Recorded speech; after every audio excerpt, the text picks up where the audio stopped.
नमस्कार, news nation देख रहे हैं आप। आपके साथ मैं हूं नवेद और 2022 के महादंगल में सबसे पहले बात करेंगे इस बड़ी खबर की जिसको आ रही है दिल्ली से, जहां बीजेपी राष्ट्रीय कार्यकारिणी की बैठक थोड़ी देर में शुरू होनी है। बता दें आपको, बैठक में शामिल होने पहुंचे हैं योगी आदित्यनाथ, अमित शाह और जेपी नड्डा।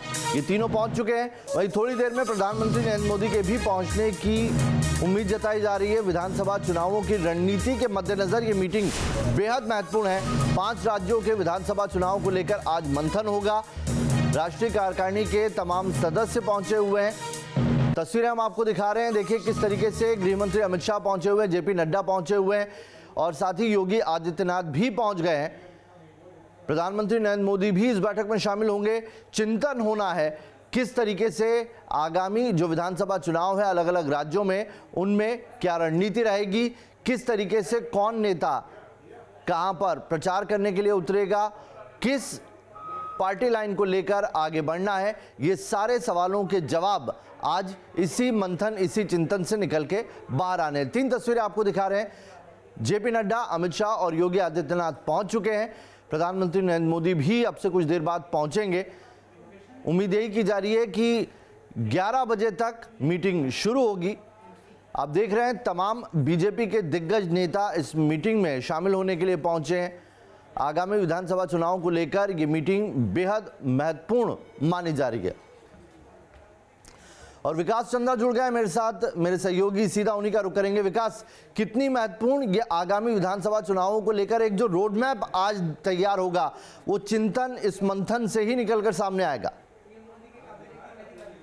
जी बिल्कुल सही कहा आपने। देखिए कि नवगठित कार्यकारिणी की पहली बैठक है। लोकसभा चुनाव के बाद 2019 में एक कार्यकारिणी की बैठक हुई थी। उसके बाद काफी दिनों बाद एक राष्ट्रीय कार्यकारिणी की बैठक हो रही है, जिसमें पार्टी के सभी रणनीति पर विचार इसमें किया जाएगा। खासतौर पर जो 5 राज्यों में विधानसभा चुनाव होने। सबसे पहले दर्शकों को बता दूं कि प्रधानमंत्री नरेंद्र मोदी बैठक में हिस्सा लेने के लिए यहाँ पहुंच चुके हैं।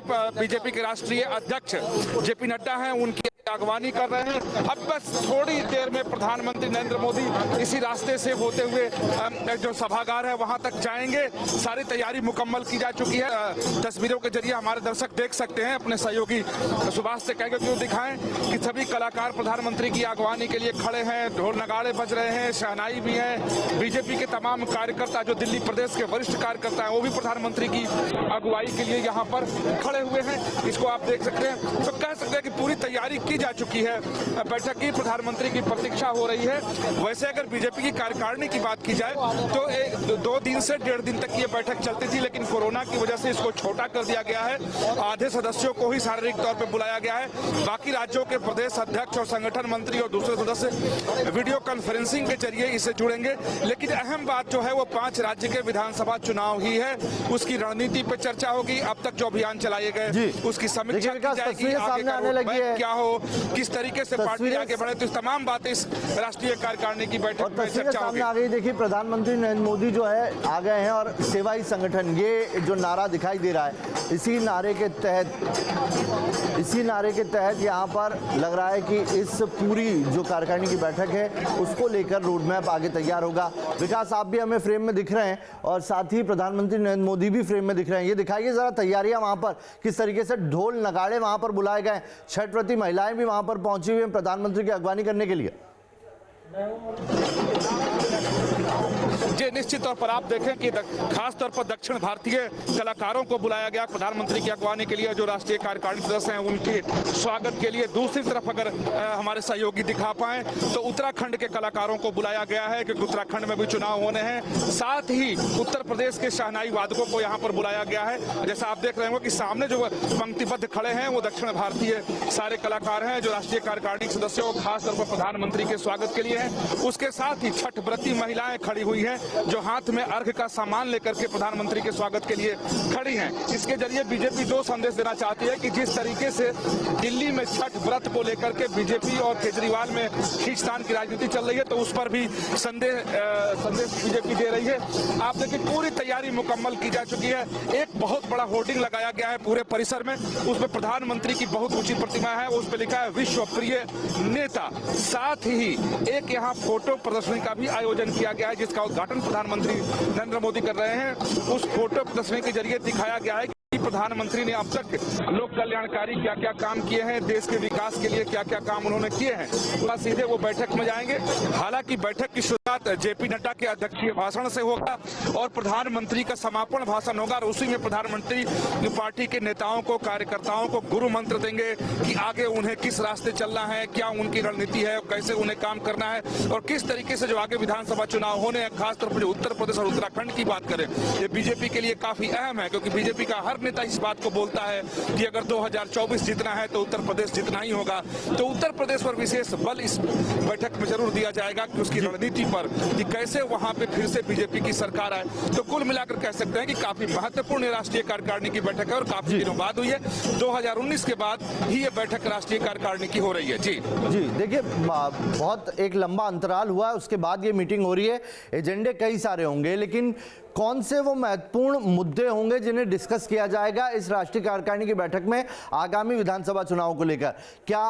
मतलब उसमें कौन कौन सी चीजें होंगी, क्या टिकट पर बात होगी, किस राज्य में कौन चेहरा होगा इस पर बात होगी, या फिर कौन कहां पर प्रचार करने के लिए कितनी ज्यादा जगह जाएगा, ये तमाम मसले क्या डिस्कस किए जाएंगे या अभी उससे पहले के चरण में चर्चा चलेगी?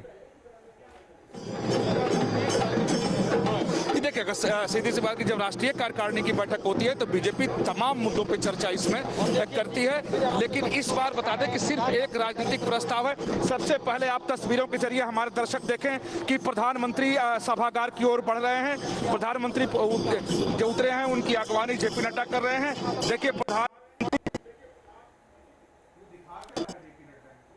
और ये प्रदर्शनी है जिसकी तस्वीरें यहाँ पर दिखा रहे हैं। जेपी नड्डा प्रधानमंत्री को जानकारी दे रहे हैं। आत्मनिर्भर भारत को लेकर ये पूरी प्रदर्शनी सजाई गई है। एनडीएमसी सभागार में कार्यकारिणी की बैठक चल रही है और बाहर ये फोटो प्रदर्शनी लगाई गई है जिसमें विश्व प्रसिद्ध नेता प्रधानमंत्री नरेंद्र मोदी लिखा हुआ है और अलग अलग फोटोग्राफ है, अलग अलग स्लोगन है। जो बीजेपी पिछले कुछ दिनों से जो अलग अलग कैंपेन किए हैं उसमें स्वतंत्रता जो शताब्दी समारोह उसकी बात कर लें, या फिर आप अमृत महोत्सव की बात कर लें, या फिर आप जो आत्मनिर्भर भारत की बात कर लें, ये जो कैंपेन जो प्रधानमंत्री नरेंद्र मोदी ने दिए हैं जिसमें राष्ट्रीय सुरक्षा और साथ ही जो स्वच्छता अभियान प्रधानमंत्री ने लॉन्च किया था, उन सब को लेकर यहाँ पर प्रदर्शनी लगाई गई है।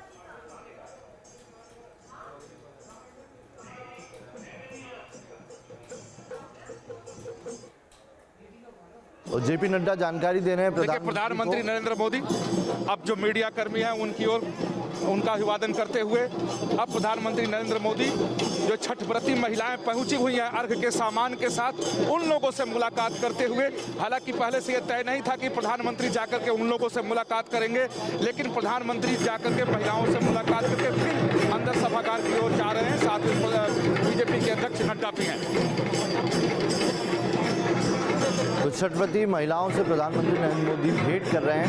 मेरे सहयोगी विकास वहां से एक एक तस्वीर बता रहे हैं, वहीं पर मौजूद हैं। और अब देखिए सभागार की तरफ मुड़ गए हैं प्रधानमंत्री और अब राष्ट्रीय कार्यकारिणी की जो बैठक है, ये माना जा रहा था 11 बजे तक शुरू होगी, वो प्रधानमंत्री पहुंच चुके हैं और अब बस शुरू होने को है। ये तस्वीरें आप इस वक्त देख रहे हैं, प्रधानमंत्री सभागार में एंटर कर चुके हैं। बाहर एक पूरी प्रदर्शनी लगाई गई थी और उस प्रदर्शनी को उन्होंने देखा, उसका अवलोकन किया उन्होंने।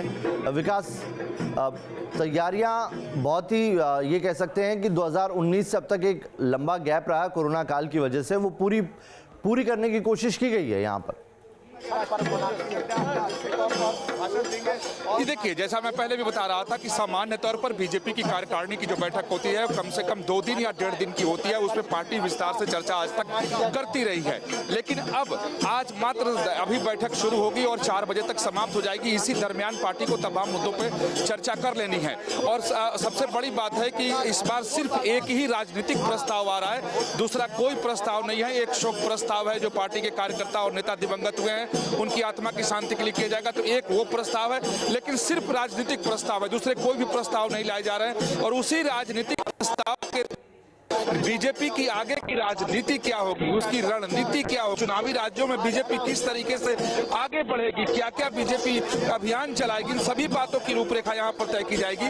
जैसा पहले आप कह रहे थे कि टिकटों के ऊपर या चेहरे के ऊपर या किसे क्या दायित्व दिया जाएगा, तो सामान्य तौर पर कार्यकारिणी की बैठक में इसमें चर्चा नहीं होती है। या बीजेपी की पार्लियामेंट्री बोर्ड की बैठक में इसकी पर चर्चा होती है और बीजेपी के जो वरिष्ठ नेताओं की बैठक होती है उसमें चर्चा होती है। इसमें पार्टी की नीतियों पर चर्चा होती है। तो आगे की राजनीति का रोड मैप क्या होगा, पार्टी किस तरीके से चुनावी राज्यों में आगे बढ़ेगी और पार्टी का विस्तार उन जगहों पर कैसे होगा जहां पार्टी कमजोर है। खास तौर पर देखें कि जो उपचुनाव के परिणाम आए हैं और पश्चिम बंगाल विधानसभा चुनाव जब हुए बीजेपी ने अपनी पूरी ताकत लगा दी थी, लेकिन परिणाम बीजेपी के पक्ष में नहीं रहे। तो उस पर भी इसमें मंथन होना है कि आखिर पश्चिम बंगाल में पार्टी को मजबूत कैसे बनाया जाए, उपचुनाव में पार्टी कैसे हारी। तो कुल मिलाकर के जो पार्टी की रणनीति है, उसकी आगे की राजनीति है, उसके अभियानों का जो ब्लूप्रिंट है, उस पर चर्चा कार्यकारिणी की बैठक में होती है, वही होगी और उसी को अंतिम रूप दिया जाएगा। और प्रधानमंत्री नरेंद्र मोदी अपने भाषण से समाप्त करेंगे।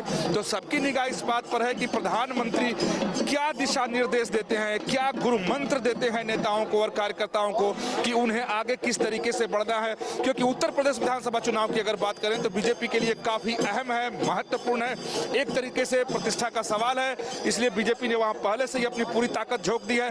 तो अब तक जो बीजेपी ने चुनावी राज्यों में काम किया उसकी समीक्षा भी इस कार्यकारिणी की बैठक में की जाएगी। जी, जो एक प्रदर्शनी लगाई गई है विकास, उसके अंदर भी दिखाई दे रहा है कि एक नया स्लोगन दिखाई दे रहा है, सेवा ही समर्पण करके। जी, निश्चित तौर पर सेवा ही समर्पण अभियान बीजेपी पिछले 1 साल से चला रही है। जब कोरोना का काल आया था तो बीजेपी ने इस अभियान की शुरुआत की थी और आज जो फोटो प्रदर्शनी लगाई गई है तो बीजेपी ने जो अभियान चलाए, जो काम किए, जैसा मैंने पहले कहा था कि प्रधानमंत्री नरेंद्र मोदी के द्वारा जो योजनाएं चलाई गई, जो लोग कल्याणकारी निर्णय लिए गए, उन सब ऊपर जो किस तरीके से भारत आगे बढ़ रहा है, स्वावलंबी भारत किस तरीके से हो रहा है, भारत का स्वावलंबन कैसे आगे और भारत को मिल सकता है, इन तमाम बातों पर फोटो प्रदर्शनी लगाई गई है ताकि ये दिखाया जा सके कि पार्टी ने अब तक क्या किया है और केंद्र सरकार देश के विकास के लिए, आम लोगों के लिए क्या कुछ कर रही है। तो एक तरफ बैठक में पार्टी अपनी नीति और रणनीति और आगे के ब्लूप्रिंट को तय करेगी, तो दूसरी तरफ तो फोटो के जरिए भी पार्टी संदेश देने की एक कोशिश कर रही है कि उसकी सरकार यानी केंद्र में जो मोदी की सरकार है उसने आम लोगों के लिए और देश के लिए क्या किया है और पार्टी भी आगे क्या करेगी। और सेवा समर्पण अभियान के तहत ही बीजेपी घर घर लोगों तक पहुंच रही है और खासतौर पर कोरोना काल में बीजेपी ने ये सुनिश्चित करने की कोशिश की थी कि उसके कार्यकर्ता उन सभी घरों तक पहुंचे, उन लोगों तक जाएं जिसको परेशानी है या जो लोग गरीब हैं, जो लोग संसाधनहीन हैं। तो सेवा समर्पण अभियान के तहत तो उसको भी यहां दिखाने की कोशिश की गई है। जी, उत्तर प्रदेश में चुनाव से पहले जिन्ना पर छिड़ी जंग का क्या सियासी असर होगा, आइए वो समझते हैं। यूपी में खदेड़ा हो गए,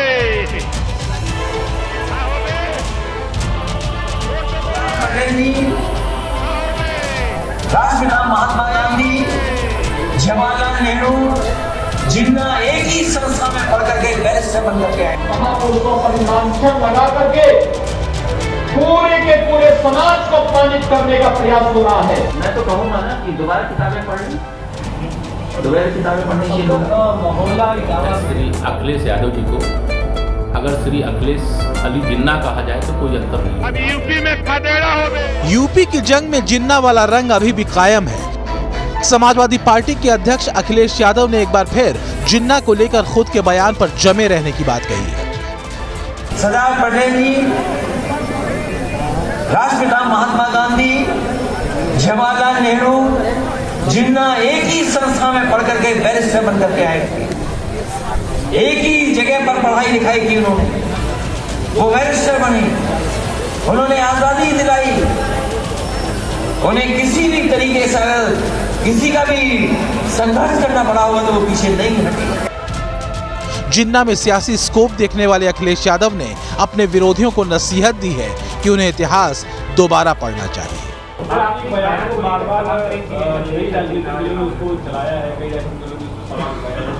महात्मा गांधी और जिन्ना को लेकर कहा था, उसका कॉन्टेक्स्ट क्या था? मैं तो कहूँगा ना कि दोबारा किताबें पढ़ ली, दोबारा किताबें पढ़नी चाहिए। हिंदुस्तान के बंटवारे के सूत्रधार जिन्ना अगर जिंदा होते तो शायद इस प्रेम को देखकर अघा जाते कि कैसे डायरेक्ट एक्शन के दाग वाले जिन्ना पर यूपी का समाजवाद न्यौछावर हुआ जाता है। पूरे प्रदेश को इसकी निंदा करनी चाहिए। समाजवादी पार्टी के राष्ट्रीय अध्यक्ष को अपने इस कृत्य के लिए प्रदेश की जनता से माफी मांगनी चाहिए, देश की जनता से माफी मांगनी चाहिए। लेकिन जिन्ना को गांधी, पटेल और नेहरू के बरस खड़ा कर देना क्या वाकई ठीक है?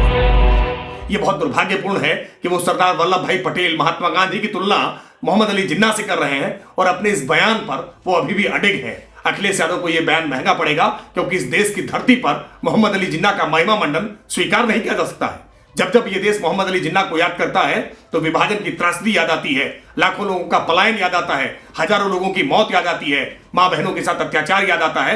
जिन्ना इस देश के लिए नायक नहीं, हमेशा खलनायक। यूपी में खदेड़ा हो बे। राजनीति की अगर थोड़ी भी समझ किसी को है तो वो बखूबी समझता है कि जिन्ना प्रेम में समाजवादियों का वोट गेम क्या है।